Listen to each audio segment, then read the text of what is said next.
How has Blake Griffin improved his shot so dramatically? What is the definition of an open shot? Are the Clippers a serious contender? The only question left is, say it with me, you win.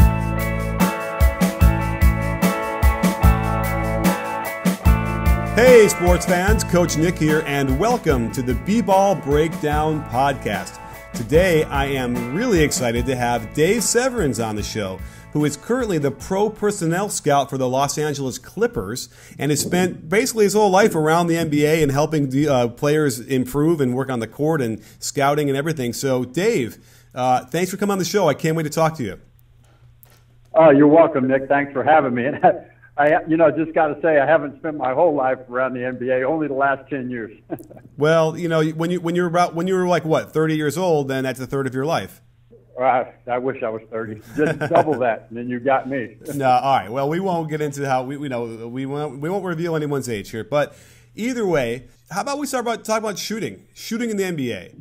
Okay. Well, yeah, it's you hear so many coaches and analysts and things say, it's a make-miss league, and it sounds very simple, but it really is. I mean, a lot of it comes down to who can create their own shot, who can make open shots, and who can create an open shot for somebody else. It's so much a part of the NBA is being able to make open shots and be able to create shots for yourself or others. It's a simple thing that we say, but there's so much truth to it. So, when you were working with the Clippers, obviously you had Chris Paul there for all those years. And is it safe to say that he's probably one of the best, maybe, I don't know, of all time, for creating shots for others? Yes, he is. There's no doubt that his vision, his passing ability, his creativity with the ball, he's one of the best that I see at creating a shot for others, whether it be an open jump shot, a lob, or a guy coming off a screen. Chris is probably, top 5 all time in being able to get guys good shots, place the ball where it needs to be placed, on time, on target.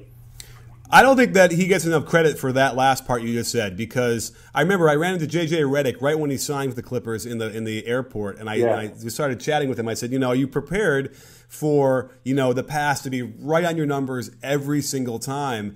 And I'm wondering, you were around him and saw how he trained. Like, is there anything particularly that Chris Paul did to be able to develop first of all, the accuracy, but then the timing of those passes? Not really. I think it's just kind of natural. I think it's just a gift. I was around Chris when he was a young player at Wake Forest a little bit, and he's kind of always had that ability just to put the ball, it's kind of like a quarterback who can put the ball, right in that tight window. Chris has always had the ability to do that. So I wonder if it's also just a notion of focus on doing that, whereas maybe other players, everything's going so fast, they're just they're just throwing the ball, whereas maybe it's just not even like a practice thing. He just sort of on his mind says, "I'm going to get it there," and that's enough. Well, I don't know what he's thinking. All I know is he puts it right on the money. I think the great ones don't think about it; they just do it. Yeah, okay. And I would agree with that. I've interviewed a lot of the great shooters in the past, and they also seem to me to not necessarily know exactly what they're doing. I mean, some of them do, but I would think that more often than not, they just sort of shot it and it went in, and they repeated. Yeah. What is your take on that kind of thing when you're training guys? You're talking about shooting. How much do you get into the nitty gritty of elbow and wrist and all that kind of stuff and feet, or are you just sort of trying to get a flow and get the bigger picture going? No, I think you need to break it down. But in saying that, as you're breaking the shot down, you can't get it to the position where you're trying to focus and adjust 5 or 6 or 7 things. Mm-hmm. I think 1 or 2 things really need to be emphasized. It may be getting the elbow above your eyebrow. It may be, getting the ball into the shooting pocket. It may be something with your hands or with your feet or your legs. But I think if you start combining, 5, 6, 7 things, you're going to put too much into their head. When you break down shooting, I really think that it needs to be 1 or 2 key teaching points. And along with teaching points, I think you need to have, maybe some verbal clues that can help the guys. But if you overload them with, 6, 7 different things, hey, your foot, your toe, your hand, your wrist, your this, your that, you're gonna put too much into their head. So, 1 or 2 simple teaching points, and then build from there. With your time around the Clippers on the court, was there ever, something you said that blew you away that you saw maybe another coach do or a player doing it when they're training that said, man, that's awesome, that's an amazing drill, or that's a great little tip or a specific point? Is that ever anything crossing your mind when you think about that? Not to be honest with you, off the top of my head, I'd have to say no. Okay. Don't get me wrong. Being around a lot of very good coaches and things like that, but specific things, I'd have to probably think about that a little bit. All right. Well, no worries.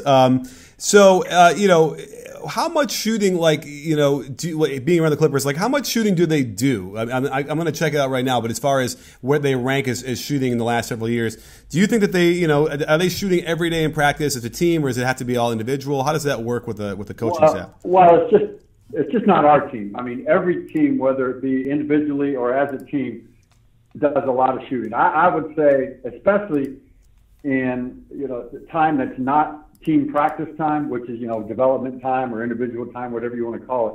I'd say probably 80 to 90% of that time is spent on shooting. Mm-hmm. Team practice time, there may be a couple shooting drills, with the team to get guys warmed up or whatever. But once you're into practice with the team, there's so much other stuff that needs to be covered. So most of the shooting, with every team, I'd say pretty much the case, is done individually, and it's a lot.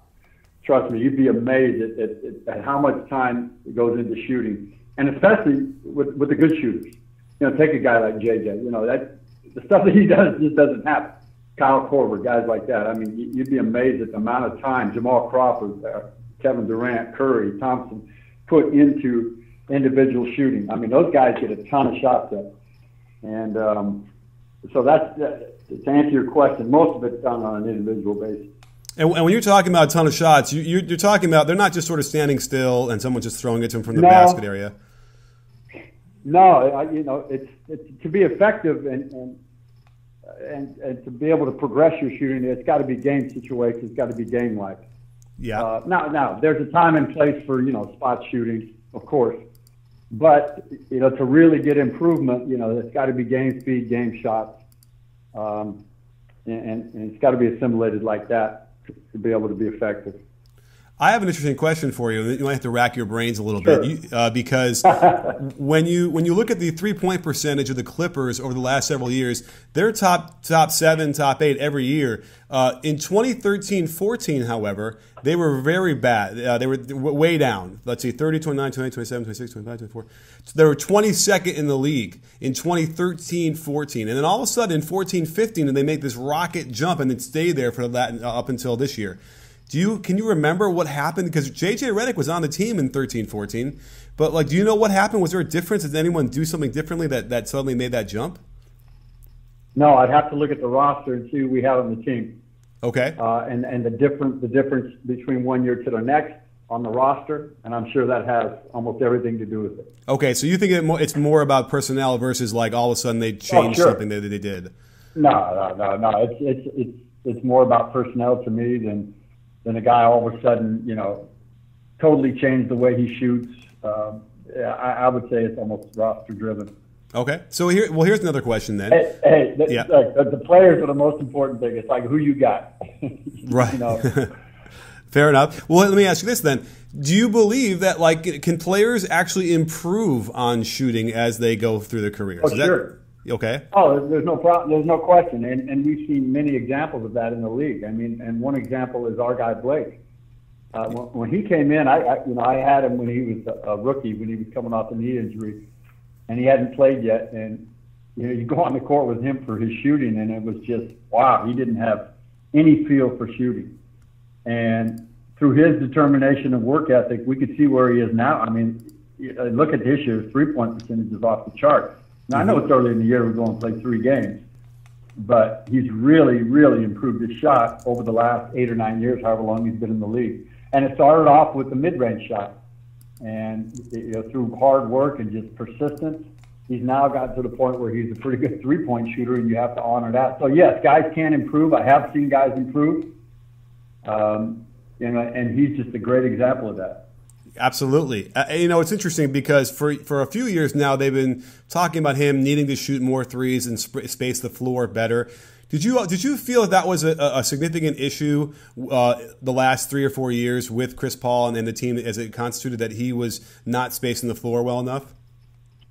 Well, I don't know if it was an issue. It was something we would have liked to have seen happen, but he just wasn't ready yet. He wasn't comfortable yet. 3 or 4 years ago, he wasn't ready to step out and shoot pop threes, trail threes, and now he is. And that's through all the hard work that he puts in. And he gets the credit, for putting in that hard work. And I really feel in the NBA, to be successful, you have to have a big that can shoot threes. It's really difficult to play with your 4 and your 5, and neither can step out and stretch the floor and space the floor. So that's really going to help our team by having him, stay consistent with the three-point shooting. I really feel that's important. Yeah, I mean, he hit a step back off the dribble three last night with a guy in his jersey, and he's done that about 3 or 4 times this year. That wasn't the first time that's happened. So what is that telling you? Well, it tells me that he has the confidence to take that shot. And what I liked last night, for example, was, normally Blake in the fourth quarter in a close game doesn't want to shoot those. Doesn't have the confidence to shoot them in the past. And you saw last night in the fourth quarter of a big game, they cut a big lead down to 6. Mm-hmm. And Blake shoots that step back 3 in the fourth quarter to put us up 9, and that was basically the game. And 4 or 5 years ago, 3 or 4 years ago, you wouldn't have seen him take that shot. He didn't have the confidence to take it. He would have tried to put his head down and drive the ball and play what we call bully ball. But for him to make that shot in the fourth quarter of a relatively close game, I think shows his progress and the confidence that he has. And now, have you observed anything different? Because it's pretty significant. He's actually taking 6 threes a game, which is jaw-dropping to me.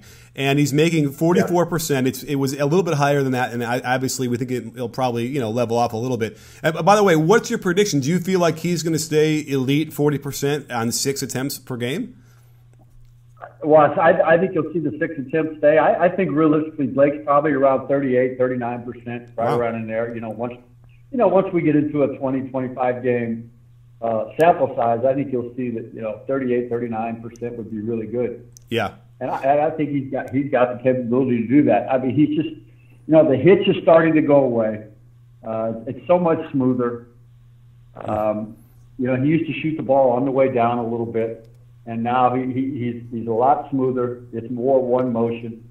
And up until last night, I believe he had not missed a free throw, and he missed 2 in a row. He was really upset with himself. Mm-hmm. But his free throws have also become really good. Yeah, now it's that rhythm that I've complained about for years, and shooting on the way down. What's the cue for that? If you got a guy who's been doing it his whole life, what do you say to him? What helps him to smooth it out? Well, one of the things Blake had, he had a shooting coach with him for us. I don't know, for maybe 4 or 5 years, and one of the verbal clues that the coach always stressed with Blake was let it go, let it go, let it go. And, that kind of gave him a verbal clue of not to have the hit, just let it go, one motion. Mm-hmm. And I think that's really been great for Blake. And now, to be honest with you, he doesn't need a shooting coach. He's his own best coach. He spent so much time with our shooting coach in 4 or 5 years that now he understands his shot so much, and more than anybody, that he's able to make the adjustments. And I think that's what you want to do as a shooter is get to the point where you can become your own best shooting coach and make the adjustments as you see them and as you feel them need to be made. And Blake's at that point now. Well, yeah, that's great to know. I mean, certainly with the free throws too, I'm sure he's as much of an expert as anybody at this point. And you can be an expert too if you head over to DraftKings.com to play daily fantasy. You can be part of the action every night when you choose between public contests with big cash prizes or private contests where you can take on your friends. If you're a beginner or a casual fantasy player, they've got a contest for you as well. Drafting your team is simple. Pick 8 players and stay under the salary cap. something Doc Rivers is going to have a hard time doing with DeAndre Jordan pretty soon. You earn points for scoring, assists, blocks, rebounds, and lots of other stats. There's no better way to turn your love of basketball into cash in your pocket. And there's no commitment. Each day is a new contest. So hurry to DraftKings.com now and use code CoachNick to play free with your first deposit for your share of $10,000 in total prizes tonight. That's code CoachNick to play for free with your first deposit. Only at DraftKings. The game inside the game. You know, it's funny, your era of coaching, it's nice to hear you, kind of reference rhythm and one motion shooting and the other things that we talked about in the past about, some of the newer fundamentals of the shot, because it feels like a lot of guys who are who started out coaching or learned the game in the 80s or maybe early 90s seem to have a real resistance to looking at shooting in the way that you and I look at it. And I'm wondering, what about that, makes people so resistant to wanting to update the techniques? You know what? I don't know. I don't know. I just know what I know, and I know what I've learned from guys that I really respect and trust and have seen results from in the past. I grew up in high school and playing the game in college in the 70s, mid to late 70s. So I go way back, and I was always taught, and we've always tried to emphasize, the one motion shot and the 1-2 with the feet, and those being probably the two most important things. And to speak on, the guys nowadays, I don't know, I can't comment on that. I really don't know what they think or what they feel. Fair enough. And there's a lot, there's a lot of different ways to teach everything. What works for. What works for one coach may not work for another coach, or work for one player may not work for another player. There's a lot of, and I've been really fortunate to be around coaches who coach different styles in different ways and handle players differently. So. And by the way, that is true. I mean, I'm always in search of the universal truth to basketball, and I feel like every once in a while I stumble upon something that I feel like we could use across the board. But that is true. I don't want to. We're not going to yell at everybody and say, "Oh, you have to do it this one way." No. But certainly that is interesting when we're talking about how we teach this stuff. Let me ask you this, and I'm curious, this comes up a lot about spacing, and I mentioned it earlier about how there was always that criticism with Blake shooting, these long mid-range and not spacing the floor. What is the difference, though, between where would a defender be guarding Blake on the weak side versus a good three-point shooter? Isn't it just like a step difference, maybe a step and a half? It's probably about 2 feet, but in the NBA, 2 feet is a huge difference. That's the difference between having an open look for a split second or having a contested look for that split second. So, the ability to shoot out at the three-point line, it makes that defender, maybe just a foot or two closer or a foot or two further away on his closeout. And that little bit of space really makes a huge difference. Really? Okay. And that's the other thing is I think people don't understand, especially at the pro level, what an open shot really is, because they'll think that it's contested when I'm showing them that, it's not. It's really open. Now, the way I kind of do it is, on the catch, if it's a catch and shoot, let's say for three, if he's got a clear look at the rim on the catch, that to me is an open shot. Do you agree with that? Yes. Yes. And there's going to be a guy running at you. Mm-hmm. There's going to be a guy. Very rarely do you get just a wide open shot with nobody closing at you.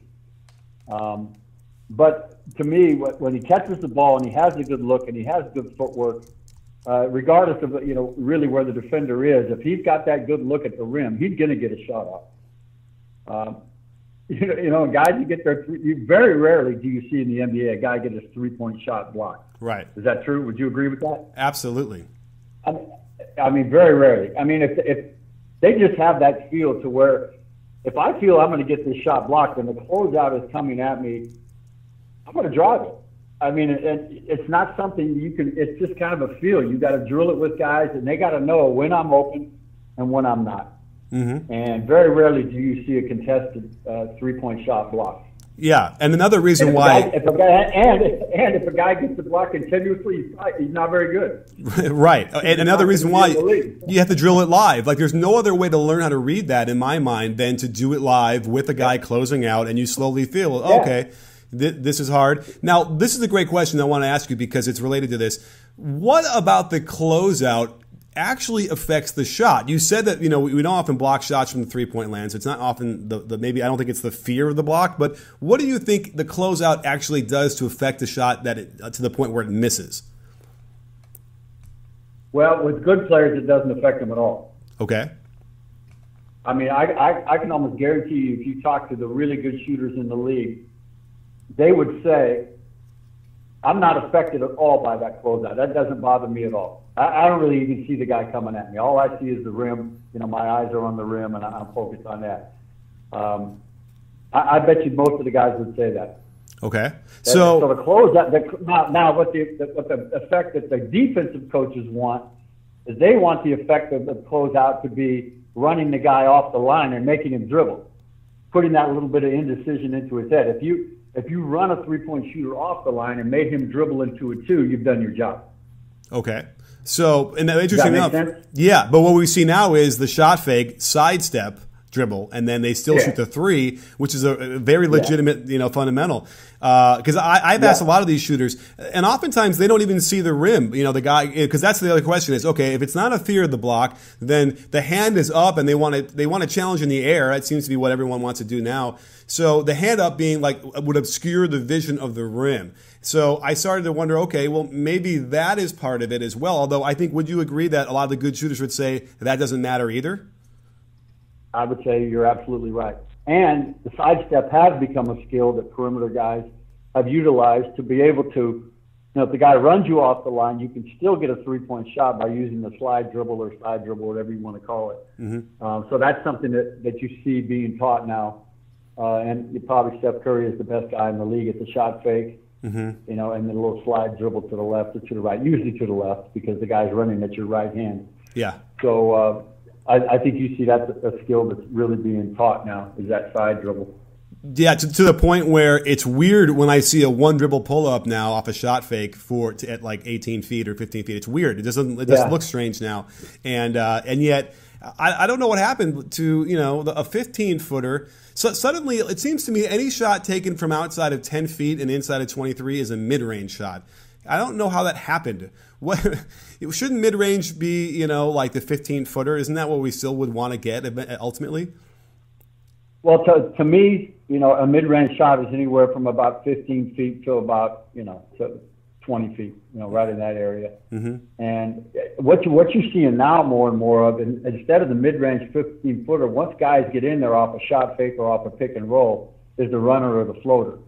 You don't see a lot of real pull-up jump shots. I mean, I saw a lot the last 6 years with Chris because that was his best shot. He was number one in the league on those pull-up jump shots from about 15 feet. Mm-hmm. But a lot of guys today, you'll see from 15 feet, 14 feet, anywhere around the free throw line, guys are shooting a runner off either 2 feet, which I call a floater, or off 1 foot, which I call a runner. You see a lot of that now instead of just the traditional, pull up 1-2 with your feet into the jump shot. Do you have a preference between a 1 foot, a runner, or a floater? I do not. I teach both and let the guys figure it out from there. If you're going to teach the 1-footed runner off of 1 foot, you need to shoot the ball just like you would a jump shot. Steve Nash was great at it. You can imagine in your mind jumping off your left foot and shooting a regular jump shot. But you got to teach them when you jump off that left foot, it's a high jump. It's not a long jump to avoid the charge. Yeah. Now, when you teach the floater, which is more off 2 feet, and you release the ball more like a knuckleball to get a soft roll on the rim, it's not a jump shot release. It's more of a two-hand floater release or a one-hand release that you see a lot of guys use. So I teach them both and let the guys figure out, what's most comfortable for them. I remember when Derek was a real young player, we had him his first year, and when we started working with Derek on floaters and stuff, and he, I said, what do you prefer? He goes, I don't know. I just get in there and do it. Yeah. So his preference was to go off 2 feet and shoot the actual floater with very little spin and rotation on the ball to be able to get a soft. Wait, which Derek are we talking about? Rose. Derek Rose, okay. I'm sorry. Yeah, no problem. All right. So, yeah, I mean, I'm not surprised that Derek Rose would say he doesn't really know or has a preference. It seems like he is just all feel. And I would argue it might help him to get a little bit more focus on. Well, instinct is such a huge part of this game. Yeah. And if a player is successful with his instincts, don't mess with him. Mm-hmm. Well, let's talk about. If he's successful. If he's not, then you might have to tweak some things. Okay. Well, have you watched Markelle Fultz shoot free throws? Yeah, I don't like it. I'm gonna be honest. And their shooting coach is a really good friend of mine. And I talk to them a lot, and they're working on it. They're going to get him. They're going to get him right. Now, we weren't aware of the shoulder problem either. Right. All right. So we'll lay off him because of the shoulder. Yeah. I mean, we'll revisit him in a few months and see how he's doing. Okay. Fair enough. Yeah. All right. So, but let me ask you this. Okay. So the thing that drove me crazy the most about the Clippers, and I worry that the Clippers are mad at me because I'll do this on Twitter a lot, is I'll show the Blake Griffin post up. Hey, trust me, they don't get mad. They're worried about that. They're worried about the next game. They're not worried about what we say on Twitter. Oh, fair enough. And then, well, although who knows if the PR people aren't there, but if they are, I love. No. You know, and by the way, we got to get into Teodosic in a minute, but I did a video I think last year about the Blake Griffin post up problem, and the irony is that he's generally on the top of the efficiency for post ups, but you know.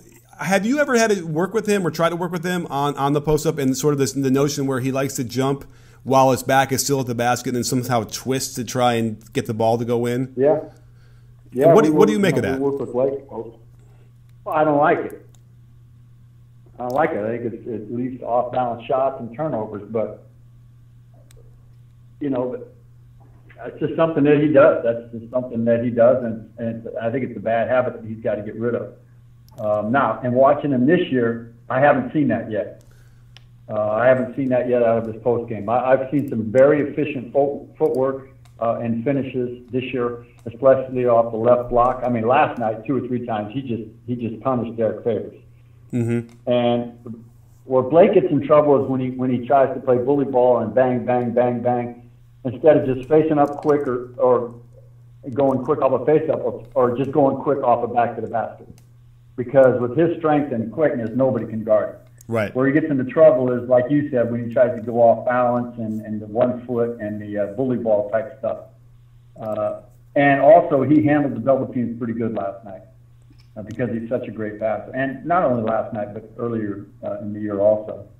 Yeah, listen, he is in the MVP discussion right now. I mean, he really is, especially if the Clippers. Hey, whoa. We played 3 games. Hey, listen, this is the time to be irrational. Don't get me wrong. I love him, and I hope he's up there in the discussion. But come on. All right, hey Dave, there's probably 20 guys you could say right now. Oh, he's in the discussion. Right. I already did a video on Giannis. He's dropped the gauntlet, and he is. You've seen his numbers, right? Yeah, he's a pretty good player. He's pretty good, yeah. So, but hey, a good start to the season can kind of catapult you through. The narrative gets hold, and then all of a sudden. But, I think part of the deal is they're 3-0. They look very good. And I think people were writing the Clippers off. It felt like they thought maybe they wouldn't even make the playoffs this year, or they'd be down in the 6, 7, 8 seed. If they finish higher than that, that's going to be the biggest argument he has. Even though last year we saw it didn't necessarily matter what the record was, I think if they finish high, that'll really catapult him in that discussion. Right? I have to imagine. Well, I think anybody that's being considered for that award has to have a good team, a winning team. A top 4 team. What was the exception? Was probably last year with Russell. Russell, right? I don't know what they finished. They weren't in the top 4, I don't believe. No. But that was kind of an outlier year. But that definitely will help. And our team's pretty good. I'm telling you, I'm very encouraged by the way they played early on, especially defensively. Now, we haven't played the toughest schedule, and we've been at home for 3 games. Even though the Lakers game was their home game, it was in our building. Right. So, but I've encouraged what I see early. especially defensively. And the other thing is the ball movement has been really good. Chris was a ball dominant point guard and one of the best. But we've got guys now that I think enjoy moving the ball a little bit more, and I think you're seeing that. Yeah, I mean, it's funny because the whispers are out there a little bit about that. Let me ask you about that because what we can see on the court as far as Chris Paul. First of all, I mean, I've considered him the gold standard of point guard play for his entire career. He does get on his players though. I mean, is it safe to say that he can be a tough teammate? I think that's safe to say, but that probably better put is he is a teammate that holds other teammates accountable. Now, that accountability can get under guys' skin a little bit, if you know what I mean. But he definitely holds them accountable, and himself as well. He's hard on himself too. I've seen him be really down and on his play, and his not being able to come through, when we needed him to in the clutch. So yeah, he is tough on guys. But you know what? So what? Take it. Play better. Okay. Well, is there the fear that kind of wears on you after enough years and it kind of loses its impact?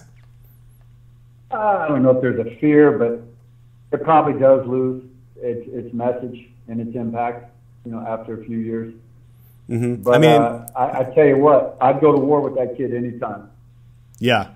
I mean, it's funny because there were a couple instances in the past in those playoffs, different playoffs in and around, that I could picture that, he did, I don't know if it loses SHIT or whatever you want to say, but he kind of just sort of, I think what's shocking about that, if he makes a mistake or a bad decision, is that because 99.9% of the time everything he does is perfect, it really kind of stands out sometimes. But would you say that that's a thing that is that a pressure thing that he doesn't handle well, or is that just sort of one of those things that happens over the course of a guy who's going to play hundreds of playoff games? No, I don't think it's a pressure thing. Okay. He just had a couple of rough finishes to games in the playoffs. It's not a pressure thing. He thrives on that. He wants that, like most great players do. Mm-hmm. Well, let's talk about one of the replacements or the new players in the team because I don't think it's a secret that Milos Teodosic is, I think my favorite player maybe going anywhere. Really fun to watch him play. Do you respond the same way when you watched him play? I know he got hurt recently, and it's a huge bummer. And maybe you can tell us when he's coming back. But do you respond the same way that I do? Well, it's funny because when we signed him, I'd never seen him play live. I'd just seen him a little bit on film. So I was really looking forward to training camp over in Hawaii and watching him for the first time. And it was interesting watching him those first 3 or 4 days because, the guy looks like he's just rolled out of bed, and kind of threw on his shorts and his sneakers and went over to the gym. Like old guys do on Saturday morning, they get up, they're 40 or whatever, and they go to the gym and they play pickup. Mm-hmm. That's kind of what he looks like. And then he gets out there, and his IQ just jumps off the page with the way he plays the game and the way he sees the game.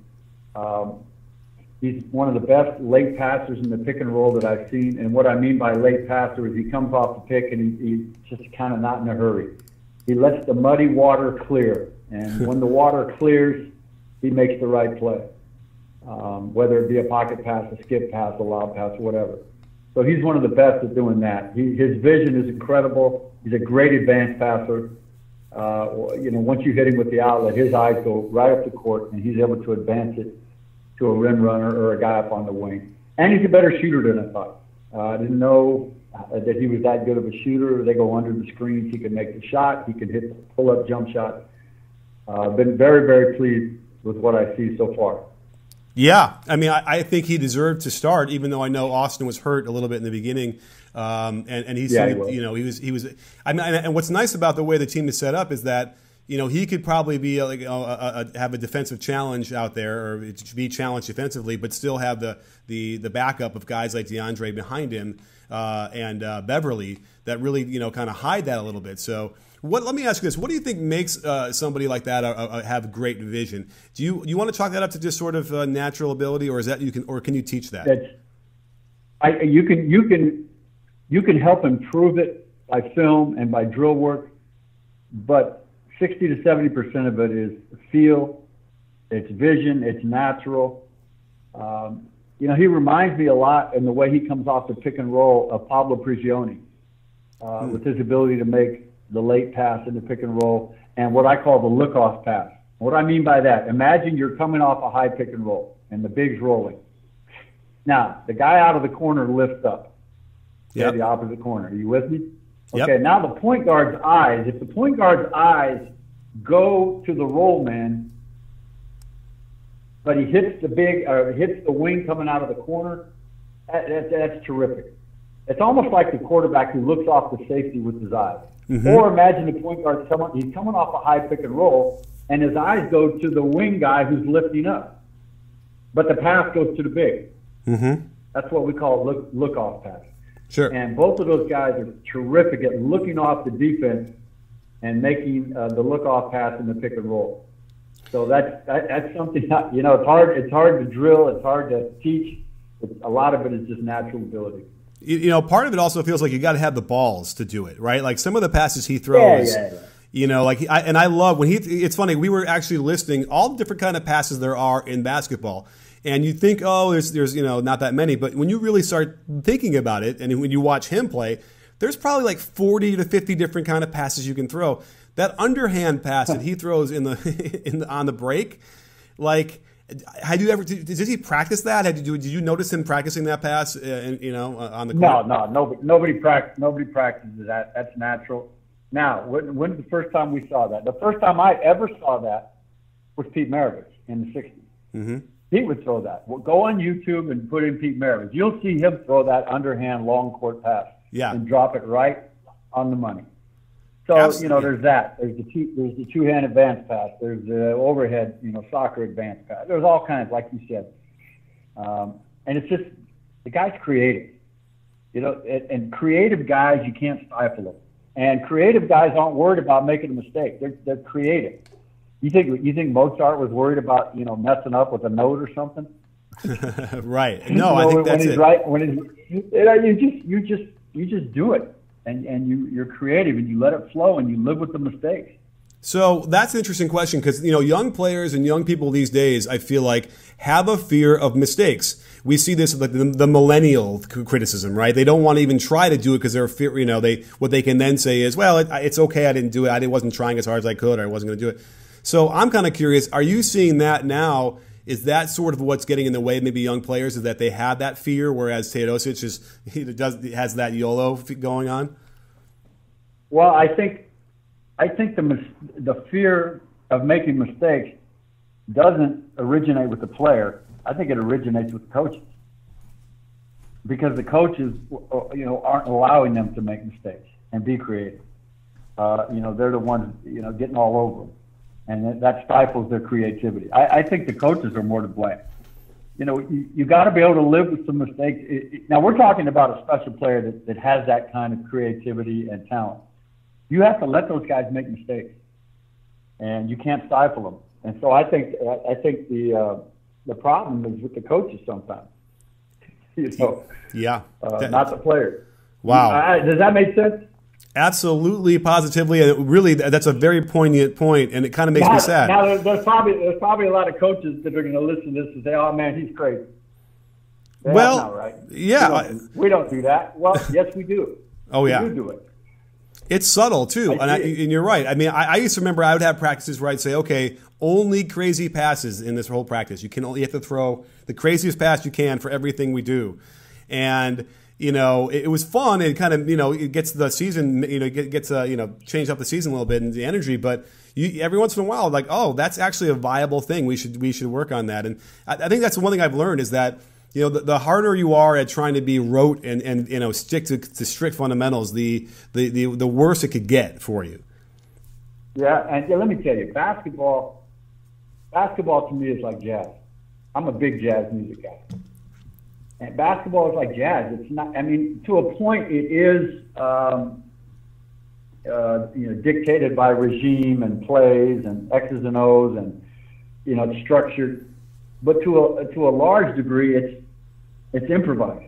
It's jazz. I mean, there's a little bit of chord structure, but you kind of just take it to where you feel like it needs to go within that chord structure. Does that make sense? Absolutely. I mean, I know Phil Jackson's talked about that. Oh, did he? Don't love me in with him. Right. But I agree. I agree with that. I mean, it's just so much like jazz music. You know, you just improvise and you let it kind of take you where it takes you within a structure. Mm-hmm. And I don't think there's any other. Maybe soccer's like that a little bit. But that's what makes our game so great and so beautiful is that structure, but the ability to improvise and create within that structure.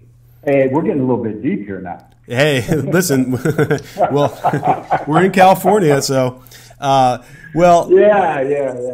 Listen, I mean, it's great to hear. I mean, I'm telling you, a lot of the guys I talked to from your era, which is just right behind, I'm right behind you, you know, don't see the game that way. And it really is important. I think especially as we move forward with, you know, this sort of, you know, pacing and spacing and 3-point shooting and sort of wild game. Does this look different to you? I mean, I almost feel like is where we're going with the NBA and the way the style of play, and the Clippers are now, you know, certainly now that Chris Paul is not there, like they're moving into that as well. Is it here to stay? Is this what we're going to happen? You know, is the game going to be even radically more different in 10 years from now? And do you like that? Well, I love the style of play right now, but to answer your question, I think this game is cyclical, and I think at some point we may even go back to seeing, you know, two traditional bigs back to the basket. Huh. It's possible. 10 years down the road, who knows?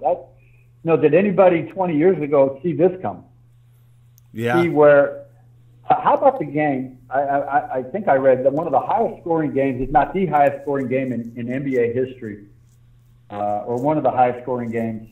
I think the team that scored the most points attempted something like 4 3-point shots. Yeah, right. I mean, did we see this coming where Houston's trying to shoot 53s a game? We didn't see that coming. So in 20 years or 15 years, maybe we're going to get back to two traditional bigs and pound the ball inside. Who knows? You can't predict where the game's going to go. I think all you can do is appreciate where it is. And right now, I appreciate it, and I love the way the game's being played. The traditional big is no more, okay, for now. Okay, it's a thing of the past. The way the bigs are effective in the NBA now is totally different than they were 20 years ago. And the guard play is different than it was 20 years ago as well. And a lot of it has to do with the rules. Yeah, you know? That's true. Well, okay, last question for you. The rise of 3-point shooting over the last, you know, 6 years or however it's been has been unprecedented. It's been crazy. It's changed the game. However, yes, the average 3-point percentage has really not moved up at all, even though I think everyone would say we have a lot more 3-point shooters than ever before, and that's the focus. Why? Defense. The defenses adjust too.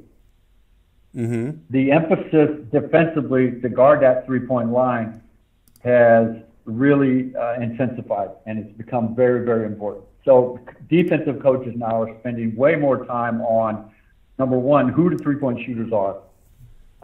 Number two, positioning the defense to be able to take away the 3-point shots and run them off the line. And number three, the teaching of the defensive techniques on, you know, how to close out to a guy and run him off the line. All that's become really important defensively. So I think, to answer your question, because the defenses adjust, and I think that's why you haven't seen the percentages rise parallel to the number of attempts. But as we go forward, and as these 10-year-olds are now watching the game and modeling their training, and we'll have, I mean, I've been saying this for a little while. I think that, you know, in 8 or 9 years, we're going to have a bunch of Steph Currys out there. Do you foresee that percentage simply will rise just because of that? I don't know if it will or not, but I do have advice for those 10-year-olds you mentioned. Okay, your body is not ready for that yet. Mm-hmm. All right, your body's not ready for that 3-point shot yet. You know, when you get to be 13 or 14, then you can start looking at that. But, you know, 8, 9, 10-year-olds who are out there just, you know, throwing the ball at the basket or catapulting it because they're not strong enough, I think that's a real disservice. And youth coaches got to get on that. You youth coaches out there listening, if you got players that are under 12 or 13 and they're shooting threes with bad form and technique, you knock it off. Okay, so tell them no. Yeah, and also until they get stronger. And they also need to have lower rims across the board for the younger players and smaller balls. 8 foot rims for sure until they're 10, 11 years old, no question. Yeah, what I usually do is whatever age. I got a whole laundry list of things that I think would improve youth basketball. Oh, well, you know what? That's just a couple of them. let's get out there and march around and do this, because I also want to do. We need to standardize a lot more of this stuff, and I feel like I want to go on a crusade as well, because it's so frustrating to watch what's happening across the board. So, all right, you and I will get on that, and we'll figure out. I have some very strong feelings on youth basketball, and what I mean by that is youth basketball is everything up until high school. Okay. Yeah, me too. And I coached my kids, 6, 7-year-old, and then the 7, 8s, and I hadn't done it that age for a long time. And I got some interesting insights into how that should work and what we should be doing and not. And all right, we're gonna put our heads together and we'll do something on that for sure. But Dave, I can't thank you enough for coming on the show. I mean, this is as insightful. This is it. We're done. Well, hey, I mean, we're done already. Come back, we got to keep it, somewhat, under a certain time, but no, come back. And by the way, we're going to get on the court and we're going to film some stuff too, right? You promise? Yeah. Oh, absolutely. I'd love to. All right, great. Well, again, Dave Severns, the LA Clippers, he worked with players on the court. He's now their pro personnel scout, which I don't know how you do that kind of job. You must be traveling all over the place all the time, right? About 50-50. Yeah, but it works out pretty well. But hey, you got to remember, I started as a 9th grade coach. Okay. Oh, you know what? Okay. Well, the next show started at this level. The next show we'll go through how you started, because I want to hear that story too. So okay, we'll have you back on soon. Don't worry about it. We'll do it, and we'll get on the court and all those things. So thank you again for coming on the show. This was awesome. Thank you, Nick. And don't forget, sports fans, at B-Ball Breakdown, we're not a channel, we're a conversation. You in? Are you in, Dave? You bet.